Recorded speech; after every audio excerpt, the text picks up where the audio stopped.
오늘 믿음으로 상식의 지경을 넘어가라는 주제로 이 남은 무리의 특징에 대한 부분들을 조금 설명하려고 하는데요.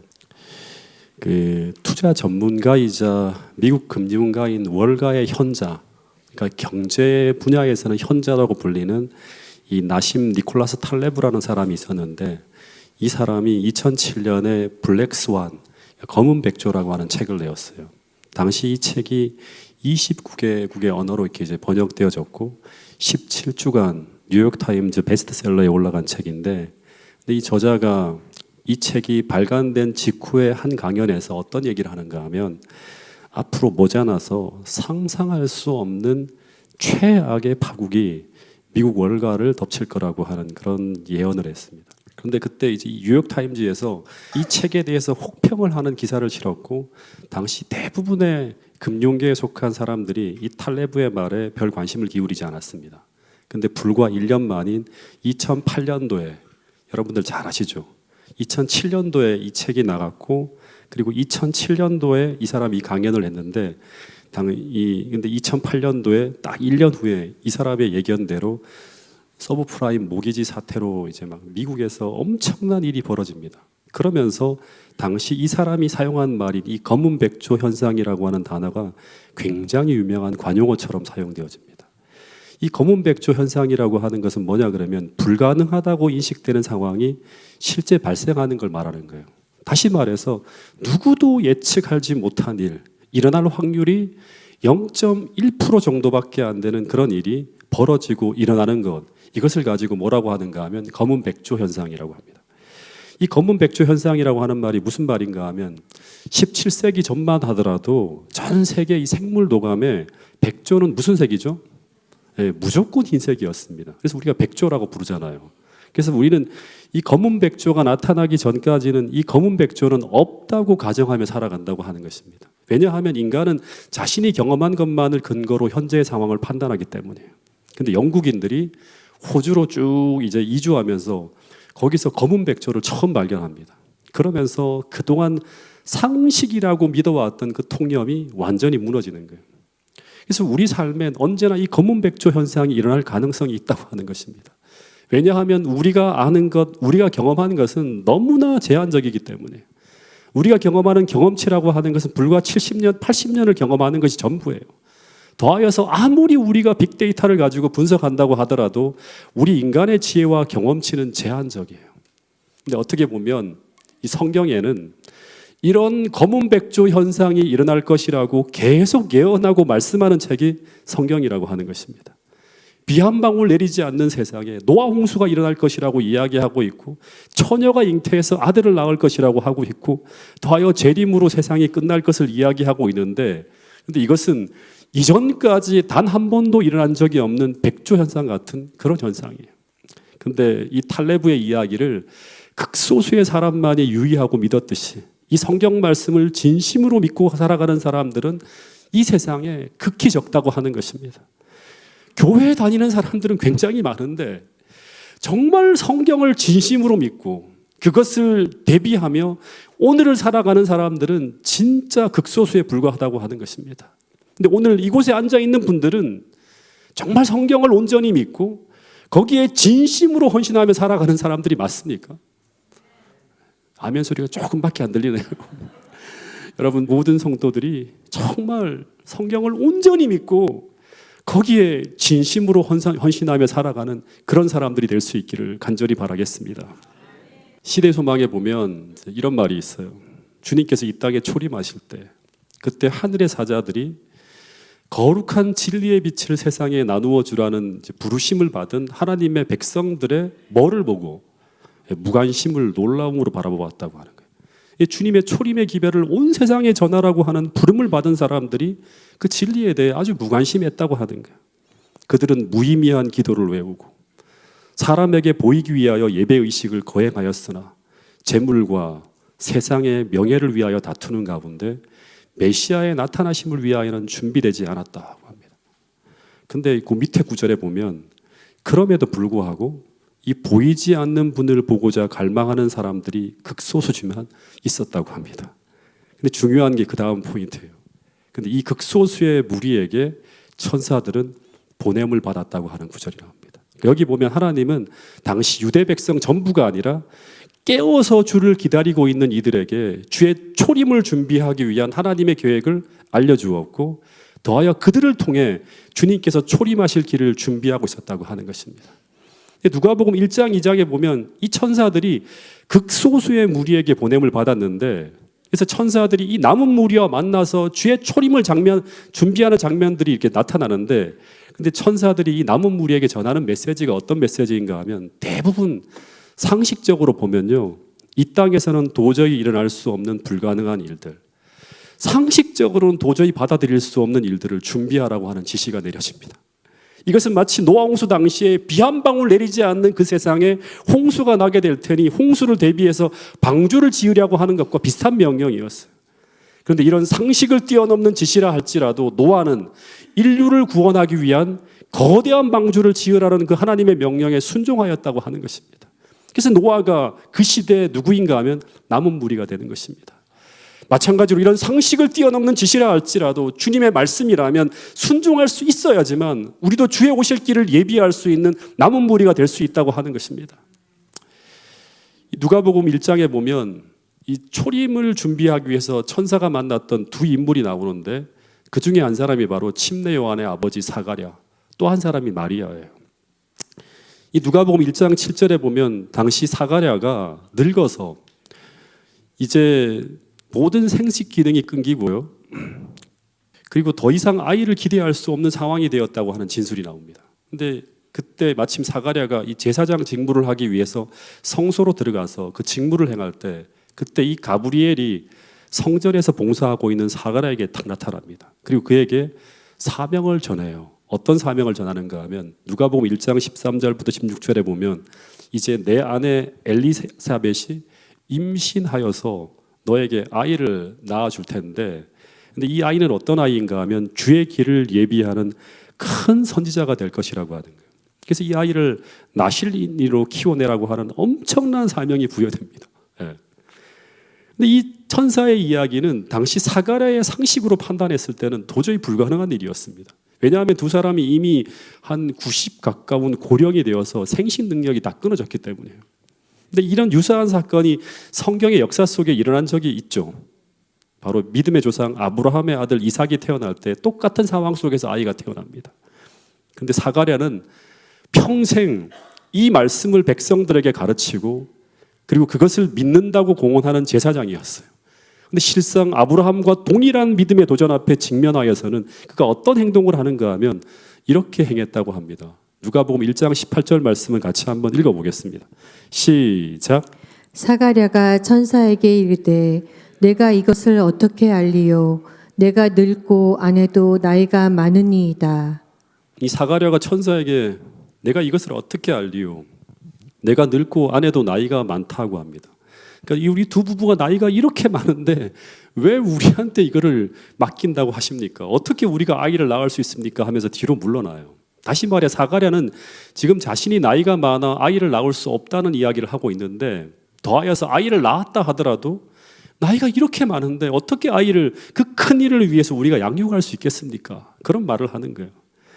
그런데 이렇게 생각하며 판단하고 있는 그 판단의 근거가 무엇인가 하면 상식이에요.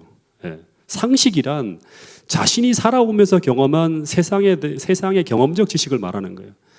사가랴는 지금 자신의 상식을 토대로 하여서 하나님 말씀을 어떻게 하고 있는 거예요? 판단하고 있는 거예요.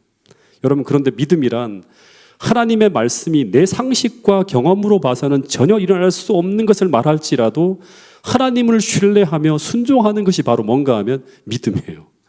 시대 소망에 보면 이런 말씀이 있습니다. 이 말씀도 같이 한번 읽어보겠습니다. 시작. 사가랴는 아브라함이 약속하신 분께서 미쁘시다는 것을 믿었기 때문에 그의 노년에 어떻게 한 아들이 주어졌는지를 잘 알고 있었다. 그러나 이 연로한 제사장은 잠시 인간의 연약성에 그의 생각을 돌렸다. 그는 하나님께서는 자신이 약속하신 것을 이루실 수 있는 능력을 갖고 계시다는 것을 잊어버렸다. 근데 성경에 보면 똑같은 패턴이 계속 반복되는 걸 볼 수 있습니다. 이런 모습이 출애굽기 3장, 4장에도 나오죠. 모세도 처음 하나님을 통해서 출애굽 운동을 일으키라고 하는 엄청난 사명을 받는 순간 이런 유사한 반응을 보입니다. 내가 나이가 이렇게 많은데 어떻게 그 일을 하지? 그래서 이 모세도 사가랴처럼 자신의 처지를 바라보면서 하나님 할 만한 자를 불러서세요 하면서 뒤로 물러나며 주저하는 모습을 보게 돼요.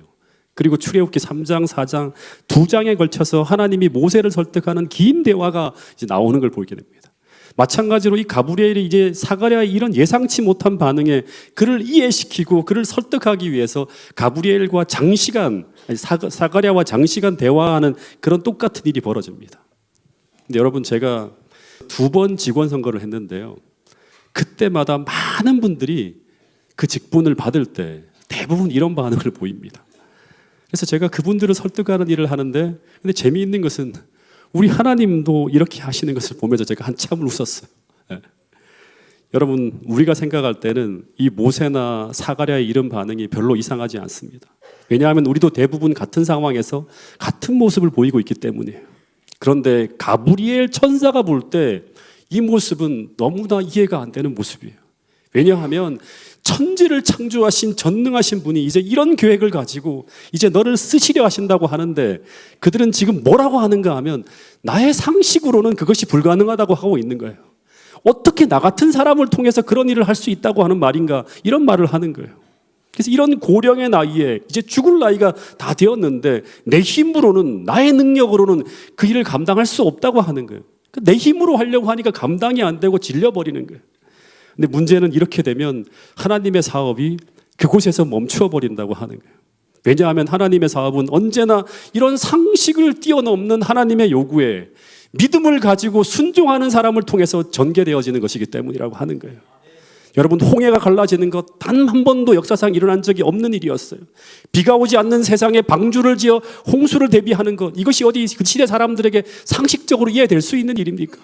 그런데 그것이 이해되지 않더라도 오직 단 하나, 그것이 하나님이 주신 명령이기 때문에 그 말씀을 믿음으로 받아들이고 홍해로 들어가고 비 한 방울 나지 않는 시대에 방주를 짓는 그런 믿음을 가지고 헌신하는 주의 종들을 통해서 하나님의 역사는 이루어졌다고 하는 것을 우리 모두가 기억해야 된다고 하는 사실입니다. 근데 이런 믿음을 가진 사람들을 우리는 뭐라고 부르는가 하면 그 시대의 남은 물이라고 부르는 거예요. 근데 오늘 모든 성도님들에게는 이런 믿음이 있나요? 예, 한 분만이 아멘 하셨어요. 사무엘 17장에 보면 블레셋이 쳐들어왔을 때 골리앗이 등장합니다. 근데 이 골리앗이 하나님을 모독하면서 40일 동안 하나님을 모독하며 시위를 벌이고 있는데 하나님의 백성들이 다 믿음을 잃어버리고 머리를 숙이고 있었어요.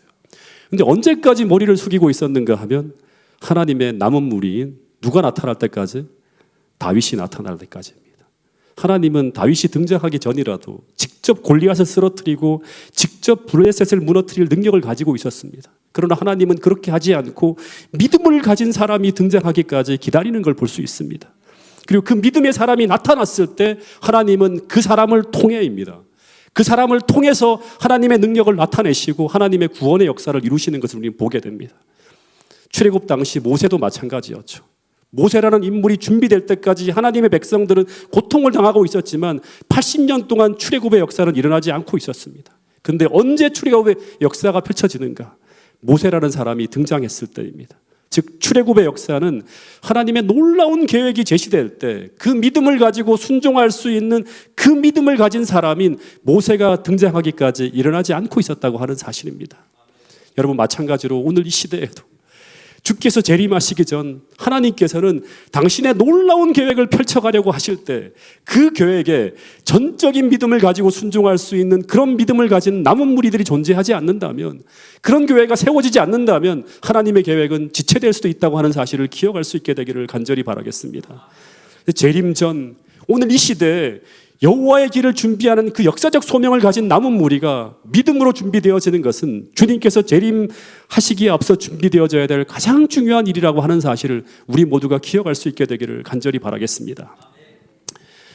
여러분, 주님이 다시 오심을 정말로 여러분들은 기다리고 있나요? 네. 여러분, 로마서 8장 19절에 보면 이런 말씀이 있어요. 제가 최근에 이 말씀을 보면서 참 많은 생각을 했는데, 여기 보면 피조물이 고대하는 바는 이 교회를 다니는 사람이 아니라 진짜 하나님의 아들들이 나타나는 것을 고대한다고 합니다. 근데 그 하나님의 아들들이 누구인가 하면 이 로마서 8장을 보면 살아있는 믿음을 가지고 하나님의 일을 감당하는 세상이 감당치 못할 사람이에요. 그들은 그 어떤 도전과 시험 속에서도 산 믿음을 통해서 우리를 사랑하시는 이로 말미암아 하나님이 맡겨주신 그 모든 사명을 어떻게 이긴다? 넉넉히 감당하고 넉넉히 이길 수 있다고 하는 승리의 고백을 하며 살아가는 사람들입니다. 즉 그들은 바울처럼 제한 없이 부어지는 그 하늘의 자원을 마음껏 사용하는 성령 충만한 사람들이에요.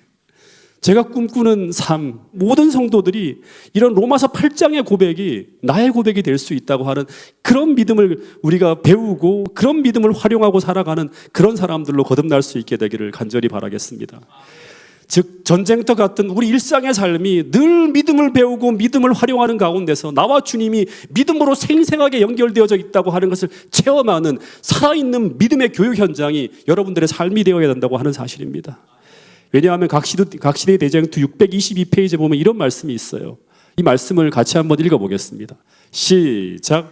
지금 믿음을 조금밖에 활용하지 않는 자들은 사단의 기만의 권세와 양심을 억압하는 나라의 법령에 굴복될 위험이 가장 많다. 지금 믿음을 조금밖에 활용하지 않는 자들은 그러니까 활용해야 돼요. 사단의 기만의 권세와 양심을 억압하는 나라의 법령에 마지막 때 이제 우리에게 주어지는 시험이죠. 그때 굴복될 위험이 가장 많다고 합니다. 증언보감 2권 101페이지에는 믿음이 약한 자들은 위기의 날에 있을 시험에 견디지 못할 것이다. 여러분, 제가 2014년도에 춘천 마라톤을 하고 이제 완주를 하고 제가 찍은 사진이에요. 네. 그때 제 하체는요 어느 정도였는가 하면 이 정도는 아니더라도 네, 굉장히 탄탄했습니다. 아마 민경수 집사님 또 뭐 하여튼 우리 마라톤 건강 마라톤 동호회를 하시는 분들은 아마 저 정도 되는 분이 계실 것 같아요. 근데 이런 근육을 소유하게 된 비결은 뭐냐 그러면 당시 제가 일주일에 최소 10km에서 20km 이상을 뛰었기 때문에요. 어떤 때는 매일 밤 10시만 되면 한강변을 나가서 뛰었어요. 그 추운 겨울에도 그냥 한강변을 가서 뛰었던 기억이 납니다. 더하여 마지막 세 번째 마라톤에 참가할 때는 어떻게 했는가 하면 이 기록 단축을 위해서 운동 거리를 매일 늘리고요. 강도를 더 높였습니다. 저를 지도하던 당시에 목사님이 스쿼트도 하라 그러고 뭐 해서 막 계속 산악도 막 그 뛰고 하면서 굉장히 하체 근육을 더 강화시키고 더 빠르게 완주할 수 있는 몸으로 이제 근육을 만들었어요. 그리고 기록이 단축돼요. 그러면 조금씩. 근데 2016년 이후에 마라톤을 더 이상 하지 않고 제가 몇 년을 지내고 있었는데 그래서 저는 어떤 사람이다. 과거 왕년에 42.195km를 3번이나 완주하며 뛰었던 것을 생각하면서 제 하체가 굉장히 탄탄하다고 생각을 했어요. 3년 후에 이제 2019년이죠. 파주에서 서부 지역과 인천 지역 간에 목회자 축구 시합이 있었어요. 근데 막 바쁘다는 핑계로 운동을 전혀 하지 않고 이제 지내다가 이제 축구 시합이 있었는데 이 서부 지역 목사님들이 숫자가 많지 않아서 나도 주전으로 뛰어야 된대요. 당시 지역 목사님들이 제가 서종환 앞에 건강동호회 달리기 마라톤 동호회가 있는데 거기 총무였어요. 제가 나이가 다 많으신데 저 혼자 어려갖고 맡았는데 그걸 알고 제가 달리는 것 하나는 넌 잘하니까 똥볼을 차지만 저보고 왼쪽 윙백을 풀백을 맡으라고 하는 거예요. 근데 놀라운 것은 제가 42.195km를 3번이나 완주한 사람인 제가 한 10분도 못 뛰고요. 숨을 헐떡거리며 지쳐갖고 그라운드에 막 주저앉는 거예요. 그때마다 선배 목사님들이 자네 마라톤 한 사람 맞죠? 하면서 자꾸 핀잔을 주는 거예요. 그래서 제가 그래도 왕년에 제가 마라톤을 한 사람이라는 생각으로 죽기 살기로 뛰었습니다. 그러다 어떤 일이 벌어졌는가 하면 갑자기 막 목사님이 이제 뚫고 나가는 걸 막으려고 막 달리는데 종아리에 뭔가 고무줄이 탁 끊어지는 것처럼 팅 하는 느낌이 종아리에 온 거예요. 그리고 갑자기 뛸 수가 없을 정도로 종아리가 아파서 바로 병원에 실려갔는데 병원에서 검사를 해보니까 이 종아리 근육이 파열되었다고 하는데 그때 의사 선생님이 말씀하시기를 보통 이런 일이 벌어지는 것은 40대나 50대 운동을 전혀 안 하던 사람들이 자녀들하고 운동회를 할 때 나가서 막 달리기를 하다가 이런 일이 많이 벌어져서 온다고 하는 거예요.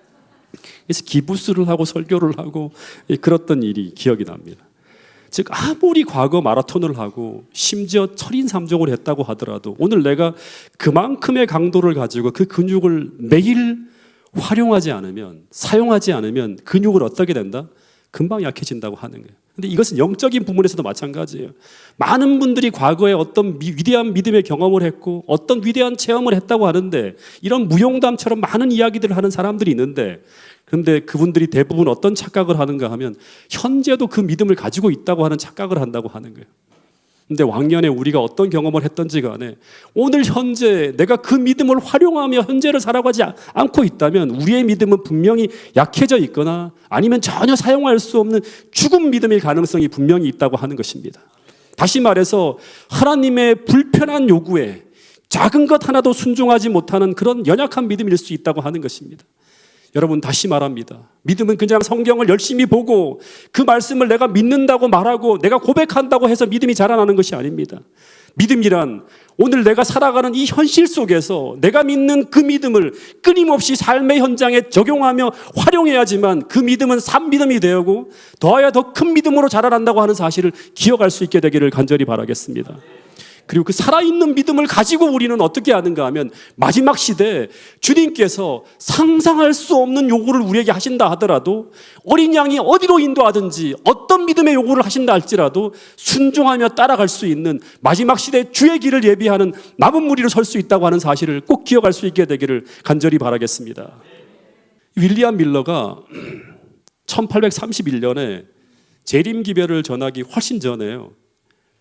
1818년에 이미 13년 전에 이 2300 주야의 예언이 1844년 즈음에 맞춰진다는 사실을 깨닫게 됩니다.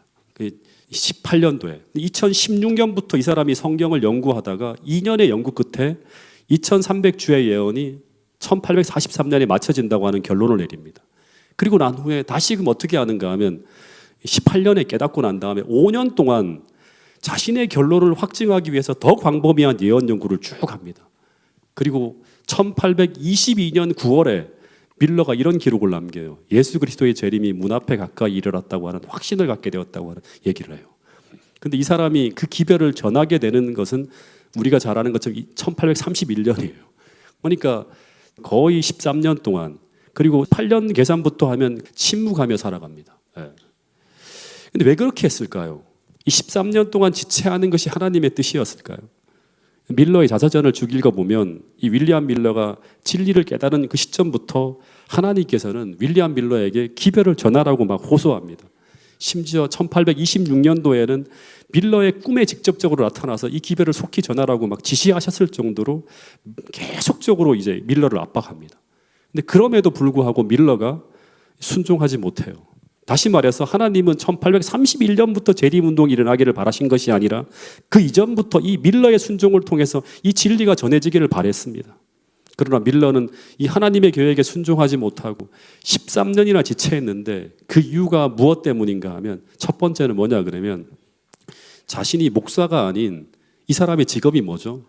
농부예요. 그러니까 일개 농부인 자신이 이 진리를 전했을 때 누가 내 이야기를 신뢰하며 들어주겠는가 하는 그 생각 때문에 나서지 못합니다. 두 번째는 이 밀러는 성격이 어떤 성격이냐 그러면 저처럼 내성적이에요. 굉장히 조용하고 내성적인 성격이고 더하여서 설교적 달란트가 없었기 때문에, 그러니까 이 사람이 설교하는 건 아주 조용하게 설교를 한대요. 그래서 잘못하면 다 잘 수 있어요. 그런 어떤 사람이기 때문에 이 진리를 나 외에 다른 사람이 전해줘야 된다고 생각을 했어요. 그래서 어떻게 하는가 하면 심지어 아주 그 지역에 있는 목사들에게 편지를 쓰거나 찾아가서 나 대신에 이 진리를 전해달라고 요청을 합니다. 근데 이 이야기에 관심을 갖는 목사들이 없었다고 합니다. 근데 하나님은 당시에 미국 전역의 모든 사람 중에 당시 유대 지역을 전체를 다 돌다가 사가랴하고 마리아를 선택한 것처럼 미국 전역의 모든 사람들 중에 이 기별을 전할 가장 적합한 사람으로 이 밀러를 딱 선택하신 후에 계속 이 밀러의 믿음이 하나님의 뜻에 반응할 만큼 자라기를 기다리셨다고 하는 거예요. 그러다가 드디어 이 밀러가 이 하나님의 압박에 견디지 못하고 굴복해서 1831년부터 공적 활동을 시작하는데, 그때 어떤 일이 벌어지는가 하면요, 밀러가 그동안 믿어왔던 모든 상식이 다 깨어집니다. 밀러가 이것을 수락하는 그 순간부터 그가 고민했던 그가 가진 달란트나 그의 능력이나 그의 학벌이나 그의 언변과 상관없이 그 시작부터 도무지 상상할 수 없는 일이 벌어집니다. 즉 도저히 그렇게 되리라고는 꿈조차도 꿀 수 없었던 어마어마한 결과들이 벌어집니다. 수많은 곳에서 기별을 전해달라고 하는 요청이 막 쇄도하고요. 그러면서 수백만의 사람들에게 이 진리의 기별이 전해지면서 미국 전역이 막 뒤흔들리는 거예요. 그러면서 하나님께서 준비해 놓고 이 믿음으로 밀러가 순종해 주기를 하나님께서 기다렸다고 하는 사실을 알 수 있을 만한 그런 일들이 벌어집니다. 당시 수많은 인물들이 일어나서 전직 농부인 이 밀러의 참모가 되어서 밀러를 돕게 되면서 밀러의 기별은 미국 전역을 강타하면서 대신앙 부흥이 일어나는 역사가 펼쳐지는 것을 보게 됩니다. 여기서 우리는 믿음의 아주 중요한 특징 중에 하나를 여기서 기억해야 돼요. 하나님께서 수도 없이 우리에게 가르치기를 원하는 정말 중요한 믿음의 특징이 하나 있는데 그게 바로 뭐냐 그러면 믿음이란 나를 신뢰하지 않는 것입니다. 제가 이거를 정말 계속 배우고 있어요. 저도. 믿음은 나를 신뢰하지 않는 것이다. 여러분 잠언 3장 5절부터 6절에 보면 이런 말씀이 있습니다. 너는 마음을 다해서 여호와를 신뢰하고 내 명철을 의지하지 말라. 너는 범사의 그를 인정하라. 그리하면 내 길을 지도하시리라는 거예요. 마음을 다해서 여호와를 신뢰하고 어떻게 하지 말라? 너의 명철을 신뢰하지 말라고 하는 거예요. 범사의 그분을 인정하라. 그리하면 내 길을 지도하시리라. 그리고 빌립보 3장 3절에 보면 이런 말씀이 있습니다. 이 말씀은 같이 한번 읽어보겠습니다. 시작. 하나님의 성령으로 봉사하며 그리스도 예수로 자랑하고 육체를 신뢰하지 아니하는 우리가 곧 할례파라. 그러니까 우리가 진짜 그리스도인은 믿음으로 사는 사람은 자기의 육체를 신뢰하지 않아요. 그렇기 때문에 언제나 무슨 하나님의 일을 무엇으로 한다? 하나님의 성령으로 봉사해요. 그리고 그 결과는 나에게 영광을 돌리는 게 아니라 오직 예수님께 영광을 돌리고 자기 육체를 신뢰하지 않은 사람이 바로 곧 진짜 믿음으로 사는 아브라함의 후손이라고 하는 거죠. 여러분 그래서 우리는 끊임없이 이 믿음을 배워야 됩니다. 이 믿음이 삶 믿음이란 끊임없이 나의 상식, 나의 지혜, 나의 경험을 뛰어넘어 요구하시는 그 하나님의 명령 앞에 순종하는 것입니다. 근데 왜 그렇게 해야 되는가? 여러분 우리가 믿는 하나님은 어떤 하나님인가 하면 죽은 자를 살리시고 없는 것을 있는 것처럼 부르실 수 있는 창조주 하나님입니다. 여러분 이 고백은 아브라함이 고백한 믿음의 고백인데요. 근데 이 믿음을 아브라함은 어디서 배웠는가? 이것을 단순히 책상에서 교회 예배당에서 배웠는가? 그렇지 않고 로마서 4장에 보면 사라의 경수가 끊어지고 자신의 생식 능력이 사라진 그때 그 25년의 기다림의 끝에 이삭이 태어나는 그 삶의 현장에서 그는 이것을 배웠다고 하는 것입니다.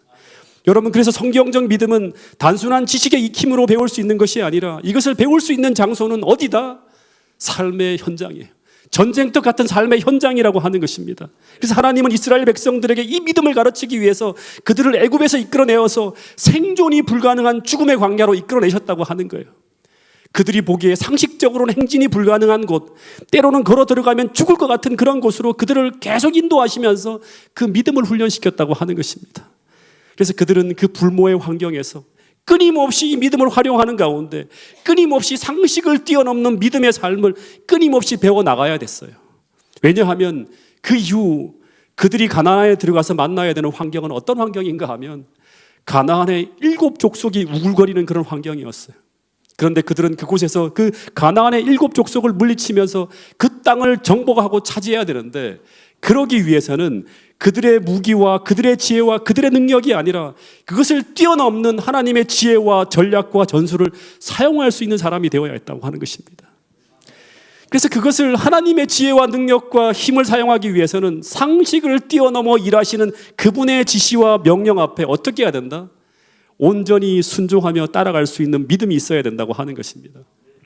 이 역사를 보면 참 아쉽지만 만약에 이들이 이 믿음을 속히 배웠다면 그들은 애굽을 출발해서 시내산을 거쳐서 요단강을 건너서 가나안을 정벌하는데 단 1년 반이면 끝나는 계획이었습니다.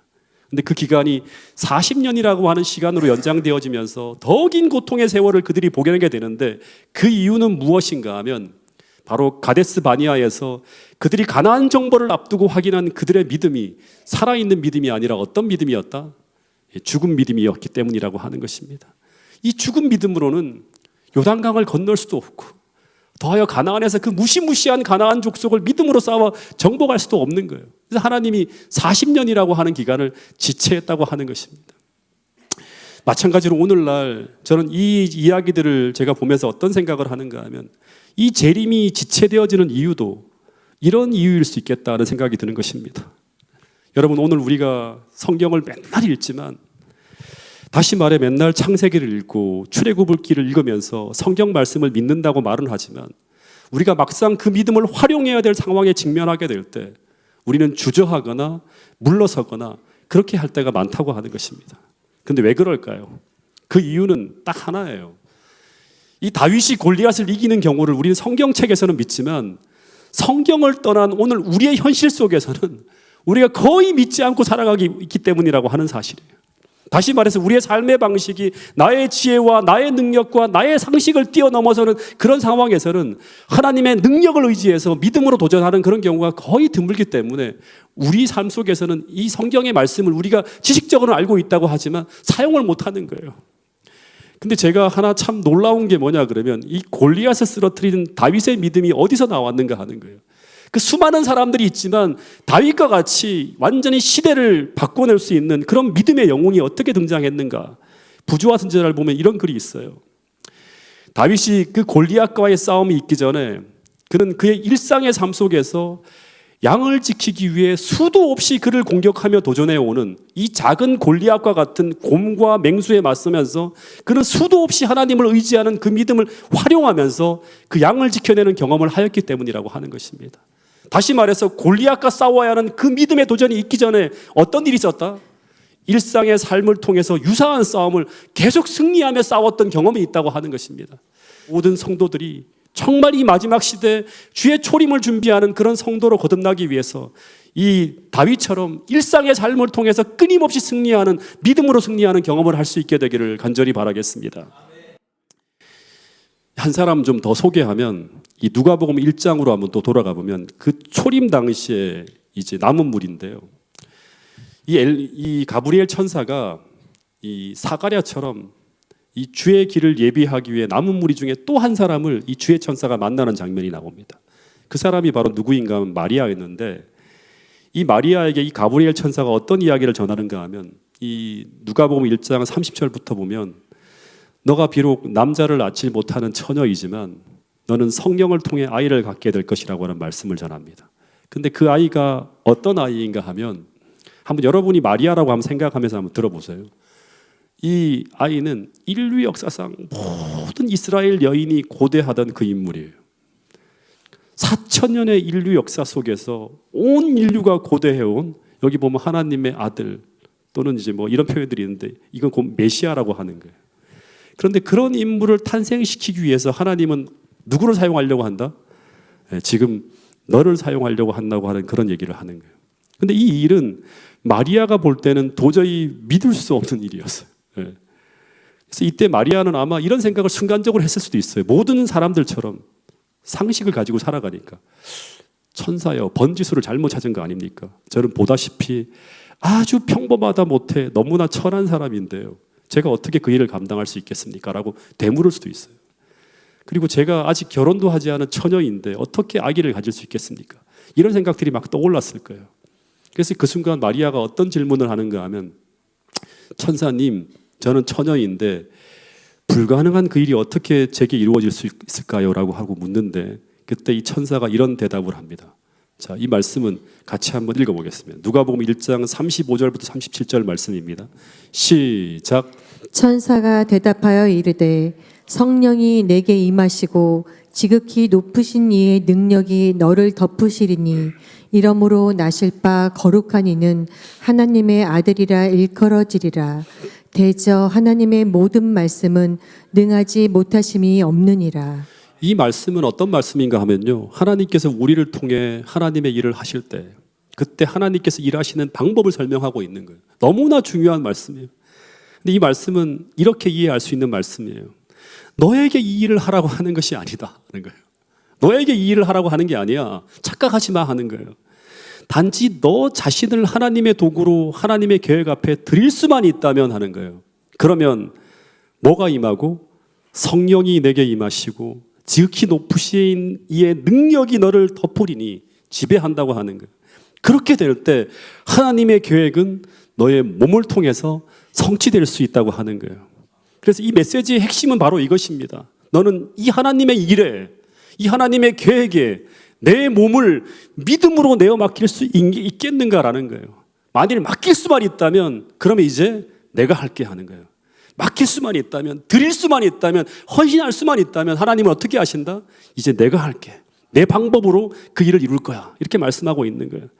처녀가 임신하게 되는 것이 도저히 믿기지 않을지라도 혹여 임신을 한 후에 너가 겪게 될 여러 가지 혼란스러움과 오해와 사회적 두려움이 생긴다 하더라도 혹여 이 일로 인해서 처녀가 임신했다는 이유로 너가 돌에 맞아 죽을 수도 사회적으로 매장될 수도 있을지라도 그러나 하나님의 뜻을 이루는 이 일에 그 모든 걱정과 염려를 다 하나님께 맡기고 너 자신을 하나님께 바칠 수가 있겠니? 라고 묻는 거예요.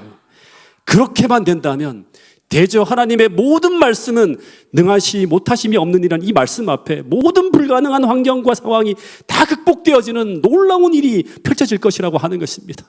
이 하나님의 영광스러운 역사가 모든 성도들의 삶 속에 나타날 수 있게 되기를 간절히 바라겠습니다.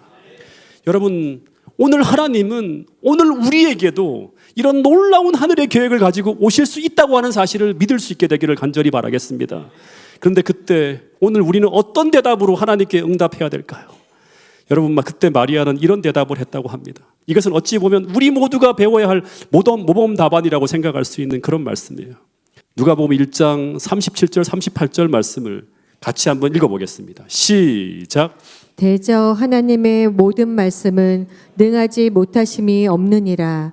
마리아가 이르되 주의 여종이오니 말씀대로 내게 이루어지이다 하매 천사가 떠나가니라. 인간적으로 판단할 때 불가능할 것처럼 보이는 그 하나님의 명령 앞에 나의 상식이 아닌 믿음으로 자신을 드릴 수 있는 그 믿음, 그 믿음을 소유한 사람을 통해서 주의 초림의 역사가, 주의 오실 길이 예비되어졌다고 하는 것입니다. 마찬가지로 주의 재림의 길도 동일한 믿음을 가진 사람들을 하나님은 사용할 것이라고 하는 것입니다. 여러분, 제가 이런 설교를 하게 된 이유는 성경과 예언의 선물을 보면 마지막 시대 하나님의 사업이 전개되어지는 양상을 보면 하나님은 이 똑같은 방법으로 사업을 전개하실 것이라고 하는 거예요. 즉 대부분 인간의 생각과 상식을 뛰어넘는 방법으로 하나님이 마지막 사업을 마무리할 것이라고 하는 말씀들이 다 나와요. 목사와 복음사역자에게 보내는 권명 305페이지에 읽어보면 그대에게 말하건대 주께서는 이 마지막 사업에서 통상적인 방법과는 매우 다른 방법으로, 그러니까 우리가 지금 계획하고 하는 이런 방법이 아니라 이걸 뛰어넘는 거예요. 인간적인 방법과는 완전히 다른 방법으로 일하실 것이라고 하는 거예요. 그래서 마지막 때 하나님께서 당신의 사업을 완성하기 위해 사용하시는 아주 단순한 방법을 보고 사람들은 놀랄 것이라고 하는 거예요. 여러분, 이 말씀을 믿게 되기를 간절히 바라겠습니다. 또 하나, 교회 증언 5권 754페이지를 보면 번개의 속도로 이 사업이 맞춰질 거라는 내용이 있어요. 다시 말하면 지금 돌아가는 상황을 보면 복음 사업의 전개 과정의 진척의 속도가 너무나 더딘 것처럼 보이고 이 복음 사업의 전개가 어려울 것처럼 보입니다. 그러나 마지막이 가까워올 때 하나님은 이런 국면을 단 한순간에 바꾸어 버릴 하나님의 놀라운 방법을 동원하게 될 수 있다고 하는 것입니다. 다시 말해 뭔가 지금과 같은 방법이 아닌 하나님의 새로운 방법을 동원하실 것이라고 하는 거예요. 그런데 그때 우리는 우리의 통상적인 상식을 깨트리는 방법으로 우리를 사용하고자 하실 때 우리가 맨날 상식을 넘어서는 믿음의 경험을 하고 있지 않다면 그때 우리는 이 마지막 시대에 하나님의 도구가 되는데 실패할 수도 있다고 하는 사실을 기억할 수 있게 되기를 간절히 바라겠습니다. 마지막 예화를 좀 하나 더 말씀을 드릴 텐데요. 재림교회 첫 번째 출판물이 나올 때 이야기입니다. 이 하나님은 이 재림 성도들에게 교회를 세우기도 전에 뭐부터 먼저 세우라고 했는가 하면 이 출판소를 지어서 출판물을 제작해서 배포하라고 하는 이 계시를 엘렌 화이트에게 전달합니다. 이 1848년 11월 달에 이 출판물의 필요성에 대한 계시가 임해요. 이때 인치는 그런 계시와 같이 오는데 그래서 엘렌 화이트이 제임스 화이트에게 이런 편지를 보냅니다. 당신은 작은 인쇄물을 프린트해서 사람들에게 뿌려야 합니다. 근데 이 사업은 처음에는 아주 미미하게 시작될 것이지만 나중에는 빛의 물결처럼 전 세계 모든 것에 분명하게 퍼질 것이라고 하는 편지를 보냅니다. 근데 제임스 화이트이 이 계시를 편지로 받은 다음에 참석한 사람들에게 이 계시를 전하면서 사업을 시작하자고 제언합니다. 근데 문제는 뭐냐 그러면 돈이에요. 재정 문제예요. 근데 당시 화이 부부가 얼마나 가난했는가 하면 진짜 눈물 날 정도로 막 그렇게 이제 그 자서전을 보면 얘기가 나오는데, 당시 제임스 화이트이 몸이 불편해요. 근데 이 사람이 직업도 없이 철도 개설을 위한 일용직 노동이나 산판을 내서 하루하루 이제 벌어서 먹고 살아가고 있었는데, 근데 이 사람이 자기도 이제 뭐 이렇게 벌어 먹고 살아야 되지만 그러면서도 뭘 해야 되는가 하면 재림 성도들을 방문해야 돼요. 집회 가서 말씀을 전해야 돼요. 그럴 때마다 뭐가 필요할까요? 돈이 필요한 거예요. 근데 이것만 하더라도 재정적으로 너무 부족한 형편이었어요. 그래서 매일같이 비참하게 이렇게 힘들게 살아가고 있었는데, 그런 상황에서 또 뭐를 해라? 출판 사업을 하는 것을 하라는 이걸 받고 난 다음에 생각해 보면 인간적으로 볼 때는 불가능한 일이었어요. 왜냐하면 출판 사업은 막대한 돈이 들어가야 되는데, 당시 교인들의 숫자가 몇 명이었는가 하면 100명도 안 되고 대부분 가난한 사람들이었어요. 그런 상황에서 출판 사업을 할 경우 예상되는 게 뭐냐 그러면 얼마나 더 굶어야 될지 모르는 그런 상황이었다고 하는 글이 나와요. 더군다나 출판 사업은 비용뿐 아니라 전문적인 사역이에요. 경험이 없는 이런 사람들이 하는 건 너무나 무모한 거예요. 근데 당시 엘렌 화이트 부부는 마리아처럼 이 명령은 누구의 뜻이다? 하나님의 뜻이므로 지체하는 것은 안전하지 않다고 하는 생각 속에서 이 하나님의 계획 속에 자신의 모든 걸 던지는 믿음의 모험을 감행합니다. 도서관에서 3실링짜리 포켓 성경하고요, 표지가 다 떨어져 나가는 중고 성경 사전, 그 성구 사전을 가지고 천신만고 끝에 출판물을 만들어내는데, 근데 문제는 이것을 출판해야 되는데 발행할 돈이 없는 거예요. 이 제임스 화이트이 이 글을 출판해줄 인쇄업자를 찾아갖고 막 돌아다니는데 아무도 선불이 아니라 돈을 먼저 줘야 되는데 선불로 줄 건 없는 거예요. 후불로 인쇄해달라고 하는 얘기를 하니까 다 거절하는 거예요. 그런데 기도하고 기도했는데 인근 마을에 미들타운에 찰스 펠튼이라고 하는 인쇄업자가 인쇄비는 후불로 처리하기로 하고 1000불을 먼저 인쇄해 주기로 했다고 합니다. 근데 이 사람은 재림 성도가 아니에요. 근데 이 제임스 화이트의 정직성을 믿고 인쇄를 해줍니다. 우리가 정직하고 신실하고 깨끗하게 살아야 돼요. 선하게 살아야 돼요. 근데 이것이 바로 1849년 7월인데 8페이지짜리 현대진리라고 하는 잡지가 처음으로 나옵니다. 근데 그때 엘렌 화이트이 이렇게 기록했어요. 그 인쇄소에서 제1호 출판물을 가져왔을 때 우리 모두는 그 주변에 모여서 겸손한 마음과 뜨거운 눈물로 머리 숙여 주님께 기도했다. 주님의 축복이 당신의 종이 기울인 작은 노력 위에 임하기를 간구했다. 이런 방법으로 출판 사업이 진행되어졌다고 하면 그 후 그 출판 사업은 상식적으로 보면 한두 번 찍어내다가 출판소 문 닫아야 돼요. 망해야 됩니다. 근데 그렇게 시작된 그 출판 사업이 계속 확장되어지고 번영하면서 리뷰 앤 헤럴드라고 하는 출판사가 세워지고 오늘까지 이어져서 지금 시조사를 포함한 전 세계 출판소를 계속 만들어내면서 재림기별이 온 세상에 전해지는 그런 도구로서 활용되어지는 기적을 보게 됩니다. 여러분, 처음 엘렌 화이트의 계시에서 보였던 것처럼 이 사업은 처음에는 미미하게 시작될 것이지만 나중에는 어떻게 된다? 빛의 물결처럼 전 세계 모든 곳에 분명하게 퍼지게 될 것이라는 그 말씀 그대로 이루어집니다. 여러분, 다시 말씀드립니다. 하나님의 계획이 우리 앞에 제시될 때 우리는 나의 상식이 아니라 믿음을 활용해서 그 계획 앞에 순종하며 나갈 때 하나님은 우리의 능력이 아니라 하나님의 능력으로 그 일을 이루신다고 하는 사실을 믿게 되기를 간절히 바라겠습니다. 그래서 하나님의 말씀이면, 하나님의 뜻이면, 하나님의 명령이면 그것이 모두 가능하다는 믿음을 가지고 불가능을 뛰어넘는 위대한 도전을 할 수 있는 모든 성도들이 될 수 있기를 간절히 바라겠습니다. 마지막 두 구절을 읽어드리겠습니다. 불가능에 대해 이야기하는 것은 믿음이 아니다. 하나님께는 뭐가 없다? 불가능은 없다. 하나님의 뜻이면, 주님께서 하라고 하신 일이면 하나님께서 하시기 때문에 불가능이 없는 것입니다. 믿음은 사용할수록 크게 증가된다. 이 말씀이 모든 성도들의 가슴 속에 담겨지고 심어져서 사도행전을 꿈꾸는 우리가 구호만이 아니라 실제로 그런 성령의 권능을 사용할 수 있는 그런 교회로 거듭날 수 있게 되기를 간절히 바라겠습니다. 이 진리가 진리로 세상에 드러나고 이곳에 하나님이 계시다고 하는 사실을 세계 도처에 증거할 수 있는 성령 충만한 교인들이 모든 성도들이 될 수 있기를 간절히 바라면서 오늘 말씀을 줄이도록 하겠습니다.